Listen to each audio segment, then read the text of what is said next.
आज का हमारा टॉपिक है relationship of biology with other sciences. Other sciences हमारे पास क्या है? फिजिक्स है, केमिस्ट्री है, मैथमेटिक्स है और जियोग्राफी है। इन साइंसेस का बायोलॉजी के साथ क्या रिलेशनशिप है, ये आज हम डिस्कस करने जा रहे हैं। तो सबसे पहले हमारे पास आती है बायोफिजिक्स।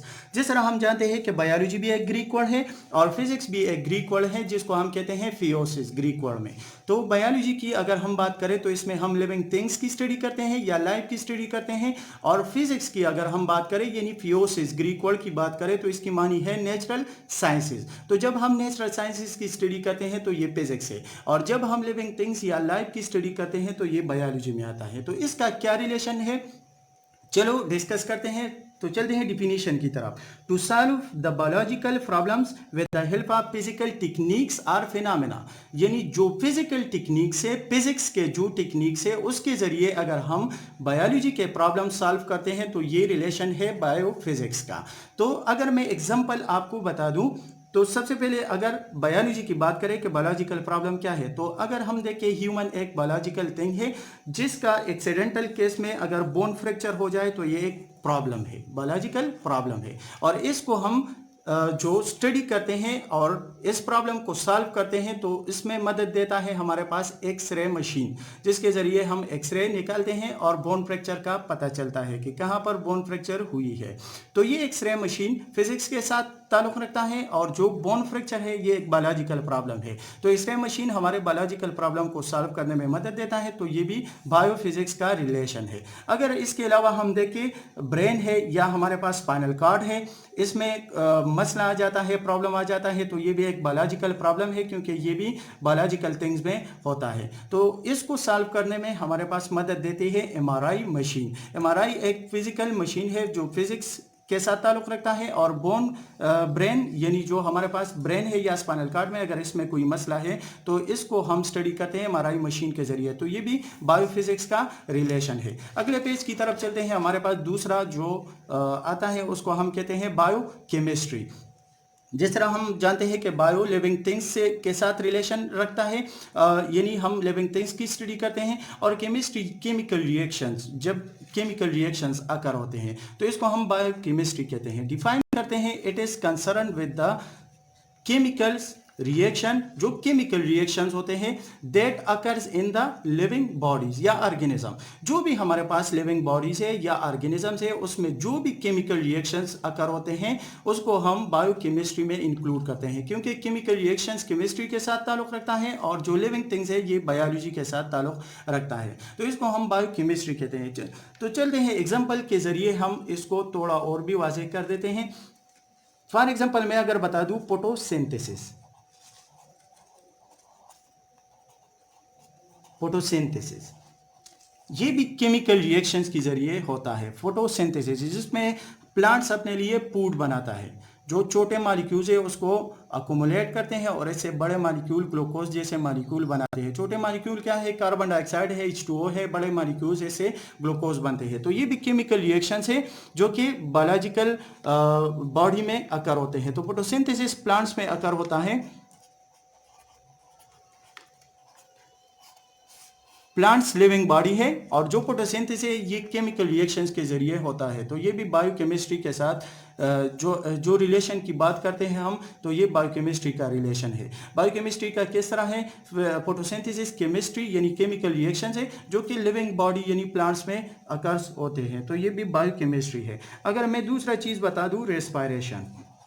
रेस्पायरेशन क्या है? जिसमें हमारे पास फूड मॉलिक्यूल जो बिग मॉलिक्यूल्स होते हैं वो छोटे मॉलिक्यूल्स में डिवाइड होते हैं, ब्रेक डाउन होते हैं और हमारे पास एनर्जी मिलती है in the form of ATPs. तो ये भी केमिकल रिएक्शंस है और ये हमारे पास लिविंग बॉडी में अकर होते हैं। लिविंग बॉडी क्या है? प्लांट्स में भी अकर होता है और इसके अलावा अगर हम देखें तो एनिमल्स में भी अकर होता है। तो ये लिविंग बॉडी है और ये केमिकल रिएक्शन के जरिए रेस्पायरेशन होता है। तो इसको हम कहते हैं बायोकेमिस्ट्री। चलते हैं अगले पेज की तरफ। हमारे पास आता है 3rd नंबर पर बायो मैथमेटिक्स। जिस तरह हमने पहले पढ़ा कि बायोलॉजिकल जो थिंग्स है, जो भी बायोलॉजिकल थिंग्स है हमारे पास, लिविंग बॉडीज है, ऑर्गेनिजम्स है, जो भी है, इसको अगर हम इसके प्रॉब्लम्स को मैथमेटिक्स के ज़रिए सॉल्व करना चाहें तो ये रिलेशन कहलाता है बायोमैथमेटिक्स। डिफिनीशन को अगर हम देखें तो यही बात है कि the use of mathematical applications in the field of biology to solve problems, यानी जो भी बायोलॉजिकल फील्ड है और इसमें प्रॉब्लम्स आते हैं हमारे पास, तो अगर हम इसको मैथमेटिकल फॉर्म में, स्टेटिस्टिकल फॉर्म में सॉल्व करना चाहें तो ये बायोमैथमेटिक्स का रिलेशन कहलाता है। अगर मैं एग्जांपल के ज़रिए आपको और भी वाज़ेह कर दूं तो फॉर एग्जांपल आरबीसीज है, रेड ब्लड सेल्स है। रेड ब्लड सेल्स में हमारे पास होमोग्लोबिन होता है। तो अगर हम होमोग्लोबिन की टेस्ट करें कि होमोग्लोबिन का कितना मकदार है हमारे आरबीसीज में, जो नॉर्मल मकदार है आरबीसीज में वो मेन में, अगर हम मेन में देखें तो मेन में हमारे पास आता है 135 ग्राम्स पर लीटर, यानी 1 लीटर ब्लड में हमारे पास 135 ग्राम होमोग्लोबिन होना चाहिए। तो अगर हम देखें तो ये होमोग्लोबिन आरबीसीज अगर हम देखें तो ये बायोलॉजी के साथ रिलेशन रखता है। और अगर हम काउंट की बात करें कि होमोग्लोबिन की काउंट कौन सी होनी चाहिए नॉर्मल, तो ये 135 ग्राम पर लीटर होना चाहिए। तो अगर हम टेस्ट करना चाहें तो उसका जो डेटा है वो हम मैथमेटिकल फॉर्म में लेते हैं। तो ये बायोलॉजिकल प्रॉब्लम है जिसको हम मैथमेटिकल फॉर्म में सॉल्व करते हैं, मैथमेटिकल फॉर्म में हम इंक्लूड करते हैं और इससे नताइज अखज़ करते हैं। तो ये हमारे पास आता है बायोमैथमेटिक्स में। अगर मैं वुमेन, जो भी हमारे पास वुमेन है, अगर हम उसकी बात करें तो वुमेन में होमोग्लोबिन कितने होना चाहिए और कितने आरबीसीज में होमोग्लोबिन कितने होने चाहिए, तो ये एक बायोलॉजिकल प्रॉब्लम है और इसको हम मैथमेटिकल फॉर्म में लिखते हैं। अगर हम नॉर्मल आरबीसीज में होमोग्लोबिन की मकदार देखें वुमेन में तो ये आती है 120 ग्राम्स पर लीटर। तो होमोग्लोबिन की काउंट ये एक बायोलॉजिकल प्रॉब्लम है और इसका जो डेटा है वो हम मैथमेटिकल फॉर्म में लेते हैं। तो ये भी हमारे पास बायोमैथमेटिक्स में आती है। यहाँ पर अगर हम हेमोग्लोबिन को देखें तो हेमोग्लोबिन क्या चीज़ है, ये रेड ब्लड सेल्स में पाया जाता है और इसके साथ आयरन होता है। तो अगर हम इसकी मानी देखें तो हेमो मीन्स है ब्लड और ग्लोबिन की मानी है प्रोटीन। तो ये एक ब्लड प्रोटीन है और ये क्या काम करता है, ये ऑक्सीजन को बाइंड करता है और आपके तमाम बॉडी के जो ऑर्गन्स है उसको पहुंचाता है।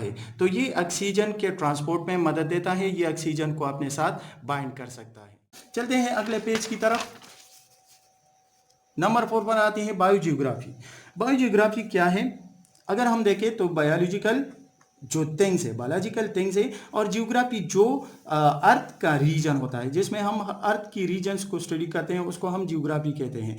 तो चलते हैं डिफाइन करते हैं। Biogeography deals with the study of geographical distribution of living organisms. इसका मतलब ये है कि जो भी लिविंग ऑर्गेनिजम्स है जो कि बायोलॉजी के साथ ताल्लुक़ रखता है, यानी हम बायोलॉजी में हम लिविंग थिंग्स की स्टडी करते हैं और जियोग्राफी इसकी डिस्ट्रीब्यूशन के ये कहाँ पर रहते हैं। मुख्तलिफ ऑर्गेनिज्म मुख्तलिफ जगहों पर रहते हैं। कुछ ऑर्गेनिज्म डेजर्ट में रहते हैं, कुछ ऑर्गेनिज्म आर्कटिक रीजन में रहते हैं, कुछ ऑर्गेनिज्म जो मैदानी इलाके होते हैं उसमें रह सकते हैं। तो जब हम जियोग्राफिकल फॉर्म देखते हैं, डिस्ट्रीब्यूशन देखते हैं बायोलॉजिकल थिंग्स की, यानी जो लिविंग बॉडीज है उसकी, लिविंग ऑर्गेनिज्म है उसकी, तो ये बायोजियोग्राफी रिलेशन कहलाता है। अगर मैं आपको एग्जांपल दूं तो पोलर बियर है, पोलर बियर ये ज्यादातर कहां पर रहता है, इसका जियोग्राफिकल डिस्ट्रीब्यूशन क्या है,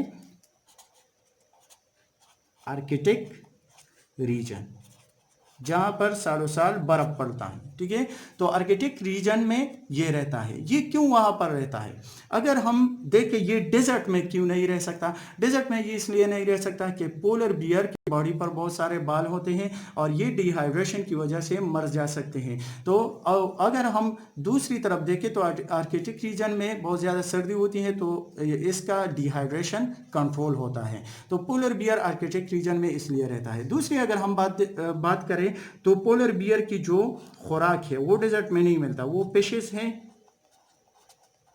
और इसके अलावा सील्स, फिशेस और सील्स इसका खुराक है। तो ये फिशेस और सील्स जो है ये डेजर्ट में नहीं होते, तो डेजर्ट में ये इसलिए सर्वाइव नहीं कर सकता। इसके अलावा बहुत सारे ऑर्गेनिज्म हैं जो डेजर्ट में रह सकते हैं लेकिन आर्कटिक रीजन में वो नहीं रह सकते। इसका वजह ये है कि एक तो हमारे पास टेम्परेचर का मसला होता है और एक फूड का मसला